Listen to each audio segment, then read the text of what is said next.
गंधार राज्य, गंधार जनपद के बारे में आज हम बताएंगे। बौद्ध साहित्य के अनुसार गंधार का हम इतिहास बताएंगे कि गंधार कहाँ पर स्थित है और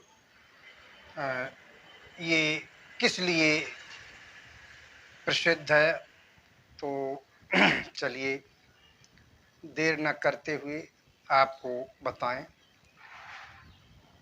गंधार जनपद बौद्ध साहित्य के अनुसार 16 महाजनपदों में से एक था, जिसकी राजधानी तक्षशिला थी।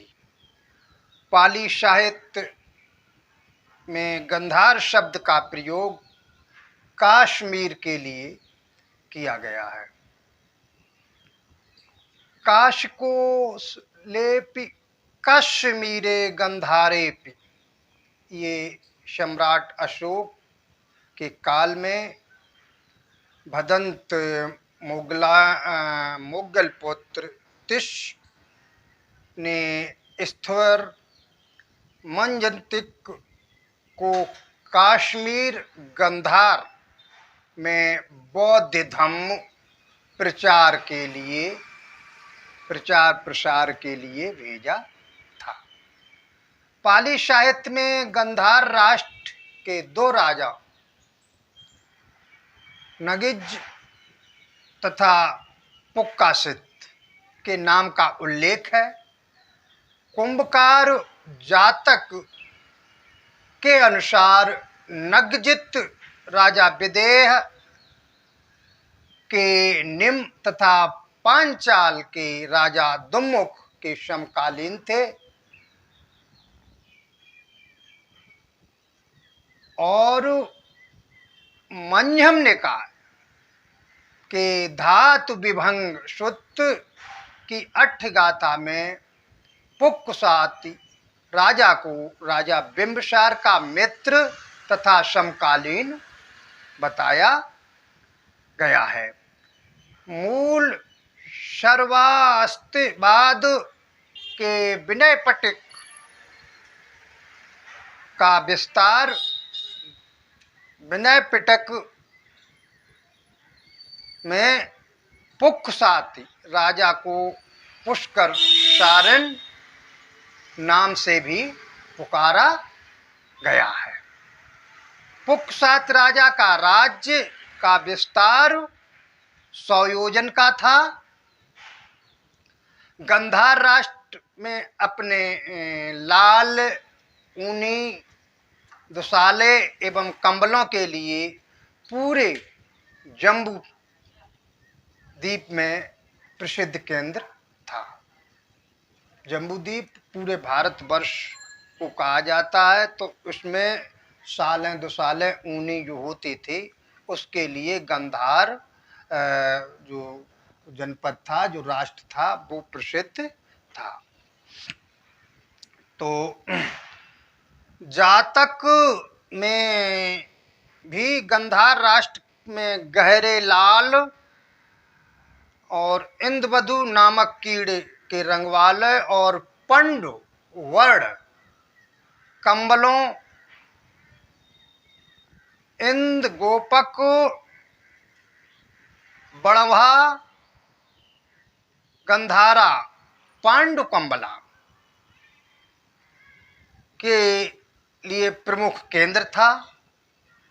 मध्यम निकाय में धातु विभंग की अट्ठगाथा में कहा गया है कि गंधार राष्ट्र के राजा पुक्कसाती ने अपने नौकरों के हाथों 8 पचरंगी कीमती दुशालों की भेंट राजा बिंबिसार को भेजी थी। जातक कथा के अनुसार कश्मीर, गंधार एवं विदेह में व्यापारिक संबंध स्थापित थे। गंधार की राजधानी तक्षशिला शिक्षा और व्यापार के लिए दूर दूर तक विख्यात थी।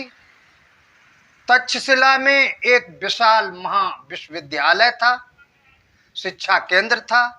कौशल राज प्रसेनचित, माहिल लक्ष्मी एवं बंधुमल्ल की शिक्षा तक्षशिला में ही हुई थी।